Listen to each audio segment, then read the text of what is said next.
This is Including You, the new series from Lead at Any Level.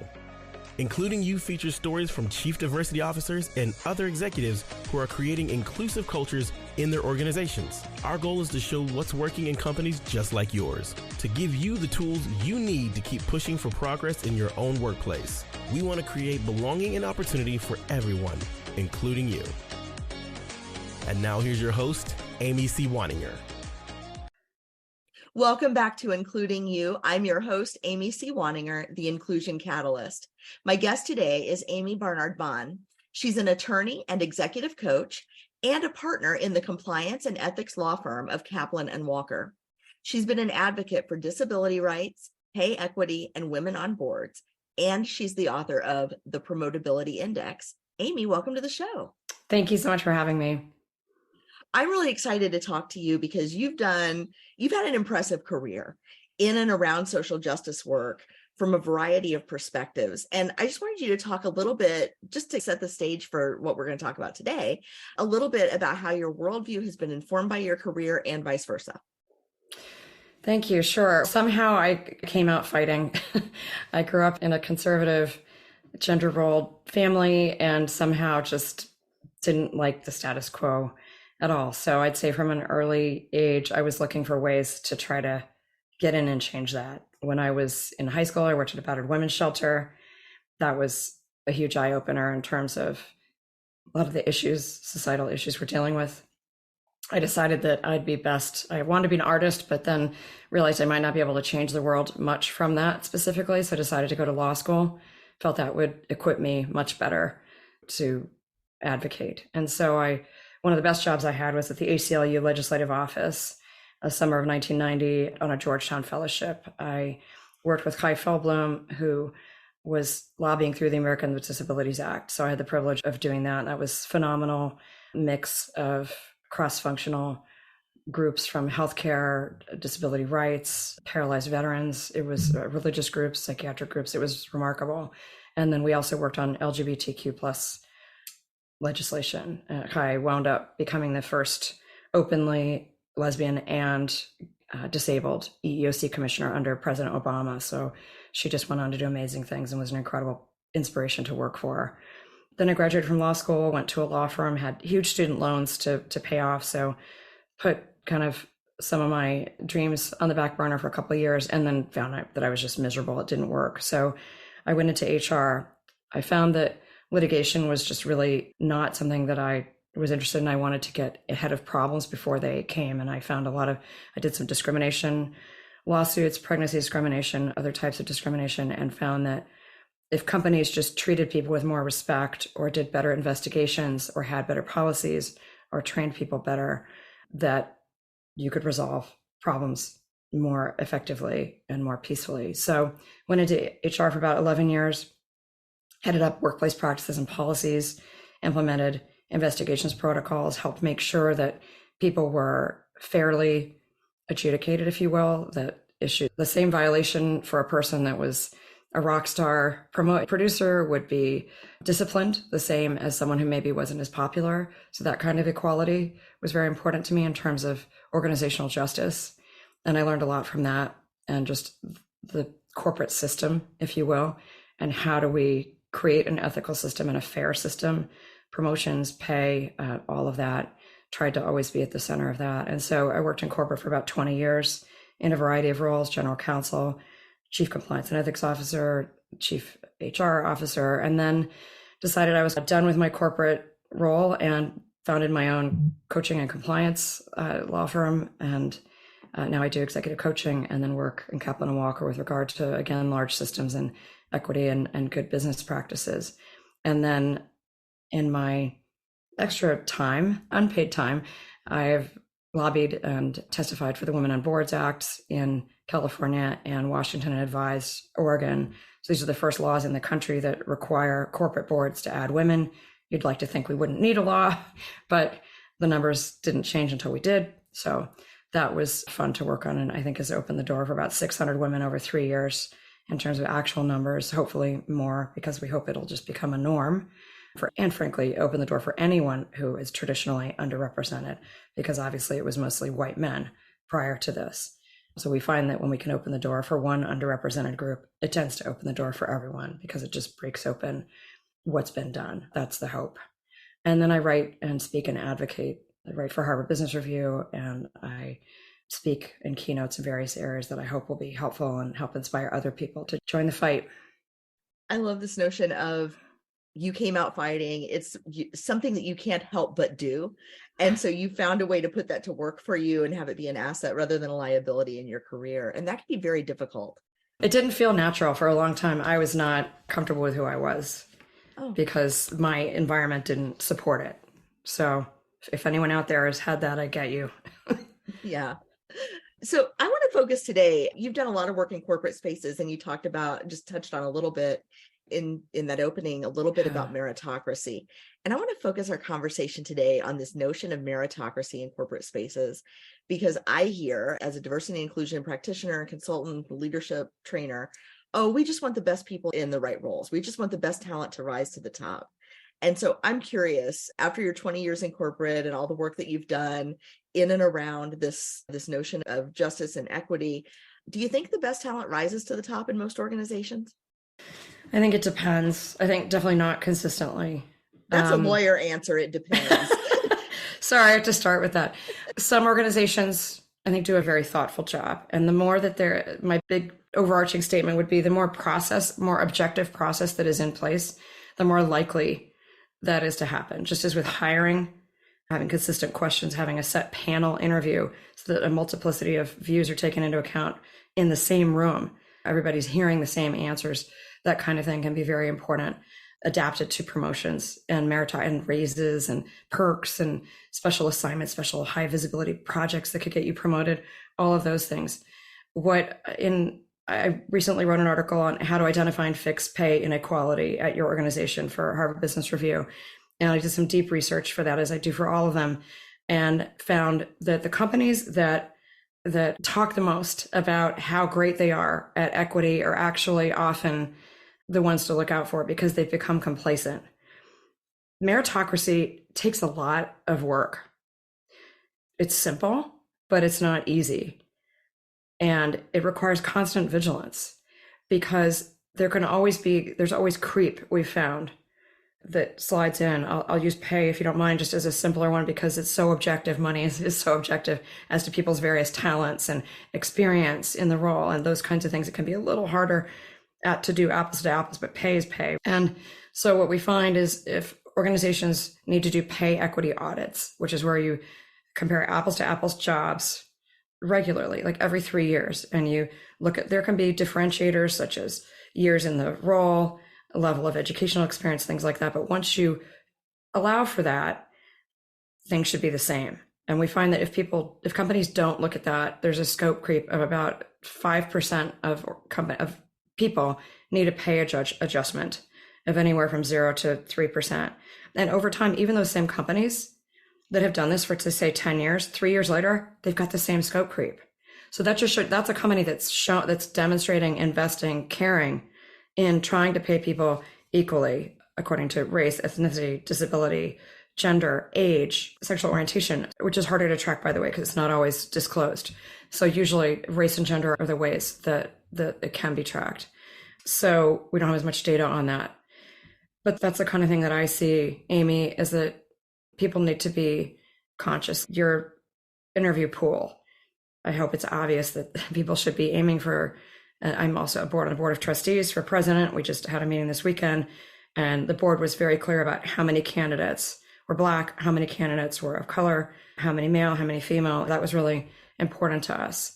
So that doesn't mean that the whole process, then we asked about the process, how all of that was done. It seemed like it was very regimented, so that equal access to the decision makers, no conflicts of interest. These are things that can tank meritocracy. It's interesting to me because in my own experience in corporate, and when I have conversations with other people who have spent a lot of time there seems to be a disconnect between what executives truly value when they're considering raises, promotions, plum assignments, and what ambitious workers who have maybe been excluded from the conversation in the past for whatever reason, whether it's because they didn't grow up in a corporate family, or they don't have access to the right mentors or sponsors early in their career. But there seems to be a disconnect between what executives value and reward and what ambitious professionals who don't know better think executives value and reward. Can you talk a little bit about that disconnect? Sure, because I know I experienced it as I was working the corporate ladder. It's part of what led me to create the self-assessment, maybe we'll talk about later, because I didn't think it should be such a mystery. And looking back, I think there are 5 key elements that companies look to when promoting people. One is self-awareness. Are you aware of how your behaviors impact other people? Good and bad, strengths and weaknesses. Number 2, external awareness. How are you at reading other people, working with them? Are they willing to follow you? Or do you have good influence skills? That kind of thing. The third is strategic thinking. Are you able to think beyond your own job in terms of where your industry is heading, the work you're doing, and see around corners? And that's more about actually being viewed as a strategic thinker. And we can talk about this too, how important it is to demonstrate that you have the capability, because if you aren't vocal about it, or if you don't get seen in the right ways, no one's going to know. And one of the worst mistakes people make is to think that they're going to be noticed naturally for their talents and achievements. And I appreciate that there are a lot of introverts or shy people, and I was one of them. But to get recognized and to really have a voice and step into your power, you need to get more comfortable with that. And I'm happy to talk about ways to do that. I know people worry that they're going to come off as a braggart. Nobody likes a braggart or a jerk. So there is a continuum, but completely being silent about it doesn't work either. So that's important. And then thought leadership, becoming known for your expertise, speaking about it, talking about it. Those things are very important. The other thing I would say, Amii, is that people underestimate the importance of the value of their relationship with their peers. Normally, you're managing up to your boss. You want your boss to give you a good rating. And if you have direct reports, ideally, you feel a strong responsibility and privilege in leading them and mentoring them and helping their growth and giving them actionable feedback. People ignore their peers at their peril. It's a natural thing to do, but the more that I've done 360 reviews, which is when I review people up, down, and across for companies, when I'm doing a coaching for promotion, peers are very honest, and they're the harshest critics. Why? Because they've been competing with you for the same jobs. So there's this very interesting relation. It's a mixed motive relationship. And I wrote about this in navigating peer relationships on your way up the ladder, because it's fraught with difficulty. And I had challenges. So it was fun to write about because I wanted to process the experience. You start off as colleagues when you're all little baby workers, and maybe go to lunch together and have coffee, go out for drinks.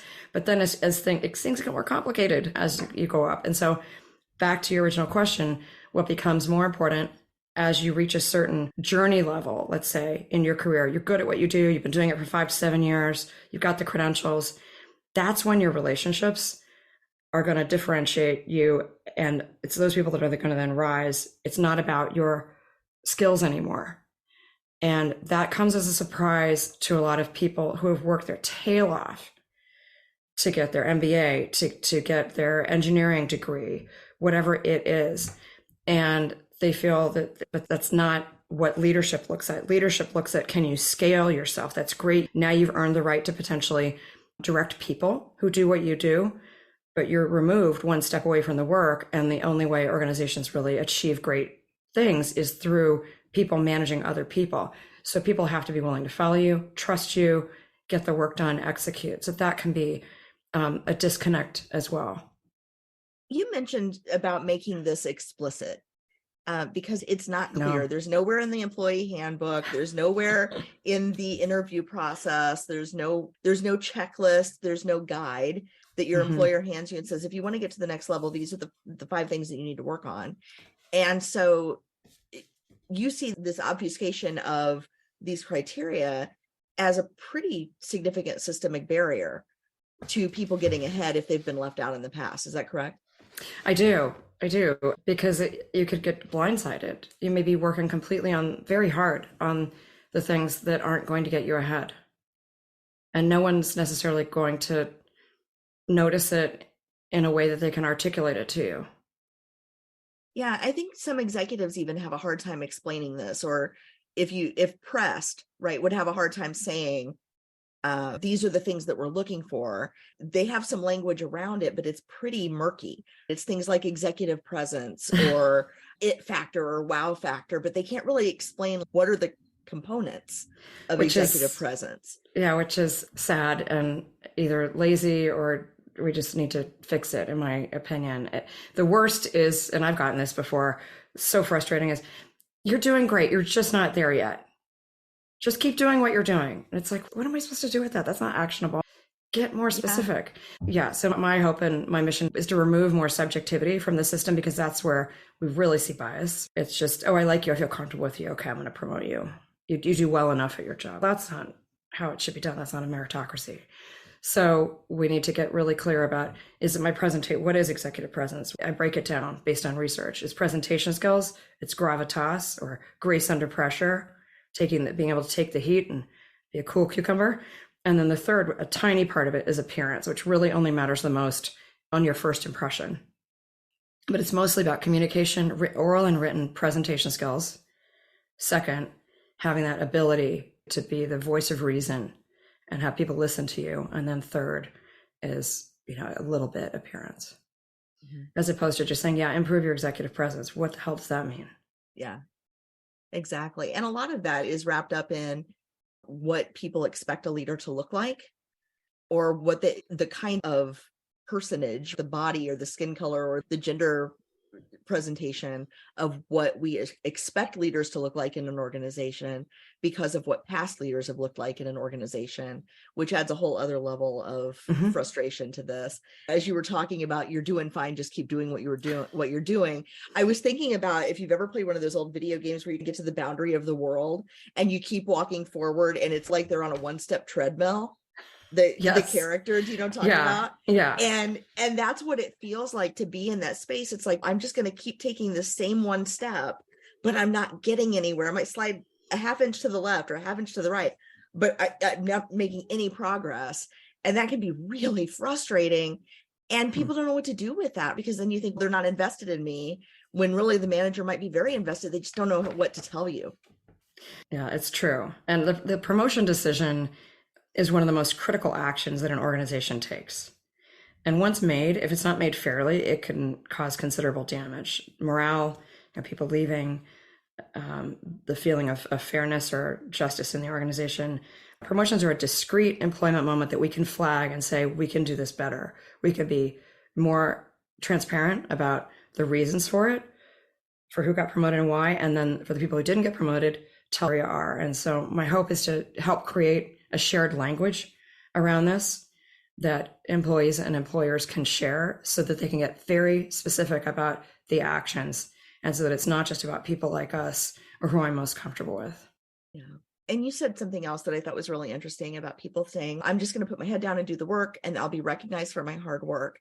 I hear this all the time. And the people that I hear it from are women, Black and brown folks, and people from working class backgrounds. If you just work hard enough, if I just work hard enough, they'll tap me on the shoulder. They'll recognize how dedicated I am. They'll recognize how good I am. And it is so important, like you said, to figure out a way to speak your success around to the people around you and get that buzz. Because as my son put it, if it's just your work against somebody else and all of their social capital, it's not your work against their work. It's your work against all of them. Yes. And that's a huge difference, right? In terms of competition, when you're talking about there's one spot for 8 people or 30 people or however many that are competing. So it's a dangerous myth. It is. We should work to dispel it. It's never about your work speaking for itself. Yeah. And my advice to hiring managers or to managers of teams is, help your people learn to self-promote, because it doesn't just make them look good. It makes you as their manager look good, because now they're all talking about how great the team is. Great advice. And the other thing that we could offer, Amii, as a tip is, if you're super shy and super introvert, get a winged person to be your promoter, and like a good friend that's in frequent meetings with you. And you can each support each other and say, oh, Susan just had a great idea when she and I were having lunch the other day, or Jamar, you were just talking about this in the hallway, like share this. And so it's just that kind of thing. That's very important, of course, when we see over talking and interrupting in meetings, is to have a wing person in the room to say, Susan just said that a few minutes ago. Can we let her finish? Because often it can be harder for you to do that. But if someone else does it, frankly, it makes the person look twice as bad. And hopefully they won't do it again, or they'll apologize. And sometimes people just get excited. They don't mean to. Let's not assume. Exactly. And I have been known to shout in a meeting, "You're not listening to me. Stop talking and let me finish." I may have done that a time or two, and people will turn and get shocked, but look, I'm only trying to help you here. Yeah. So, Amii, I see two sides to this issue of promotability as we've been discussing it. The first is employees need to understand what really matters for them to get ahead. They need to play to what matters and not just where they're comfortable or where they feel safe. And then the second is organizations really need to change their systems to ensure that people aren't artificially excluded, because you've got really talented people sitting there that, if they knew which hoops to jump through, could really make things happen in the organization. So let's start with, what advice do you have for professionals? We mentioned a couple things already, but where else can professionals go to get some more concrete knowledge around this topic of promotability? I believe in radical self-reliance. It's wonderful if you have a mentor and a sponsor, but you don't always have the fortune for that. So I think figuring out what your strengths are, where you need to work, what's valued in the organization, that is a critical way you can help yourself. The other thing that's really important that I talk a lot about in my book is the importance of getting really good at receiving and giving feedback. It's very important if you aren't getting the feedback you need, and studies show that people of color and women do not get the critical feedback that they need to make those pivots that may be holding them back from a promotion or getting broader responsibilities or more pay. And so if it's not being given to you, it's your responsibility. Don't just wait around to ask. And so one suggestion I have is just not during performance review cycle or pay cycle, out of it, so that in a relaxed moment, ask your boss, ask your peers, hey, I'd really value your feedback. I want to be the best I can be. I can't always be objective about how I'm coming off. What one thing could I do that would help me do my job better? And then the key is to stop, be ready for an uncomfortable pause, but it'll usually be filled by them saying, thanks for asking, you could do this. And 9 times out of 10, people will tell you things they would never tell you because you made it psychologically safe for them to say it. And you get an amazing range of feedback. Caveat, you don't have to agree with it, but then you know what their perception is of you, and then you can work to change it. Because people we're thinking about people and what we think of them all the time. We're little meaning makers in our heads. So it does no good if it's a blind spot for you. And if someone doesn't like the way you do one thing or whatever, it's information, it's data, it's something that you can do with it. So those are things that I would suggest, Amii, that people can do on their own. I think that's super advice. And I think more people should take that advice, because ultimately, as we were talking about before we started recording, nobody's coming to save you. We've seen that, right? As people who have been on the outskirts of power, on the outskirts of promotions, people who have had trouble getting ahead or even getting to where we want to be. If they haven't come to save you yet, it's probably not going to happen. We have to start figuring out ways to save ourselves. But the other side of this is the systems and structure side that the company is responsible for. And in just a minute or two, can you tell us what concrete steps can company leaders take to remove some of these artificial and frankly costly barriers that their systems are creating, because they're losing out on really key talent? Yeah, I don't know any organization that would say, oh, I'm only going to use 20% of my talent and focus on that.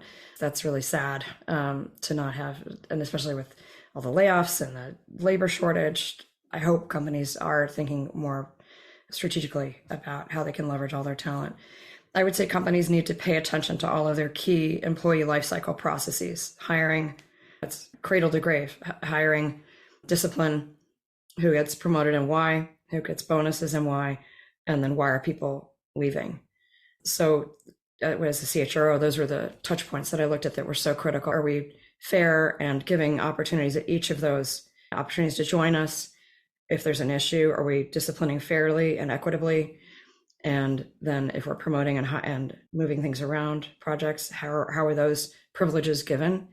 And then when we're exiting, how good a job did we do? What's our brand? Do people think we were fair, or are they leaving because of us or because of a toxic manager or an unfair manager? So companies need to, I evaluate each of those life cycle pieces in companies that I had the ability to do that in, and I always tried to be in a position to do that, and to take as much subjectivity out, have 2-level decision making in some cases, have a review, have policies in place with regard to, say, investigations. So those are the kinds of things you want to have in place before you need them, so that there is no perception of bias. Hiring interns, same thing. The worst is when I worked for a company and my boss's boss, they traded off having their sons work for each other. Those just hurt morale. It's just eye rolling behind the scenes, and no one feels that that's going to be a fair company.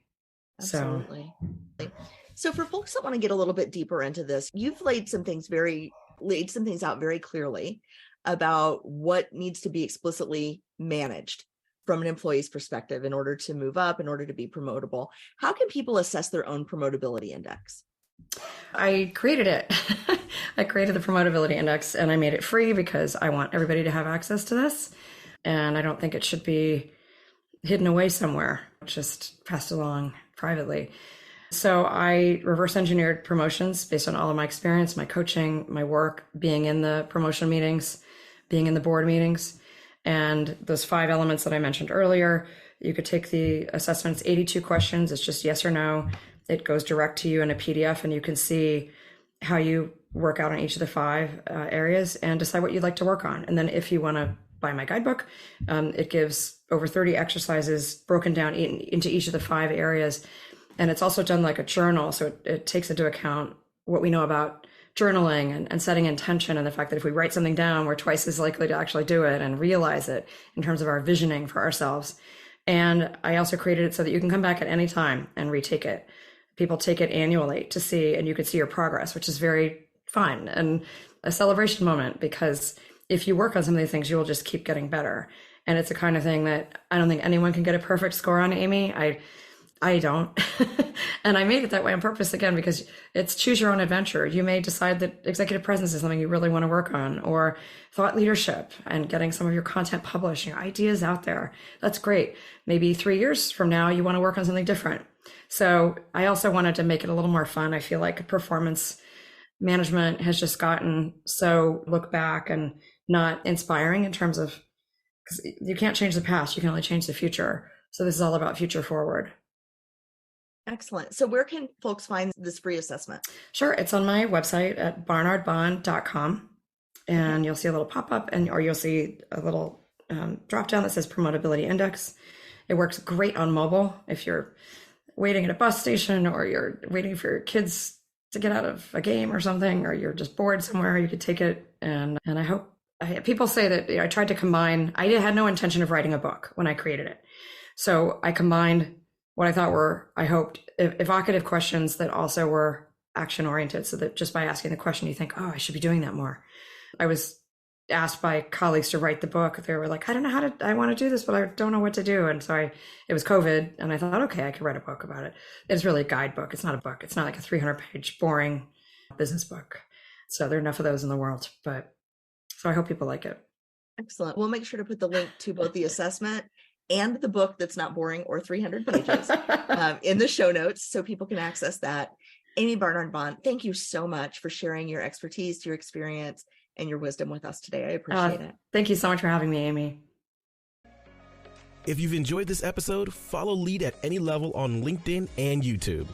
Then join us for Including You video simulcast every Thursday at noon Eastern. Including You can also be enjoyed each week as part of the Living Corporate audio podcast series, available on all major podcast platforms. Learn more at living-corporate.com. Including You is brought to you in part by Lead at Any Level, a boutique training and consulting firm improving employee engagement and retention for companies that promote from within. Lead at Any Level. Leaders can be anywhere and should be everywhere. Learn more at leadatanylevel.com. Lead at Any Level and its logo are registered trademarks of Lead at Any Level LLC. The views and opinions of guests on our show do not necessarily reflect the positions of Lead at Any Level, Living Corporate, or the sponsors of Including You. That's it for this week's edition of Including You. Be sure to join me next week when my guest will be Chief Officer Kara Herring from the Office of the Governor, Lieutenant Holcomb of Indiana.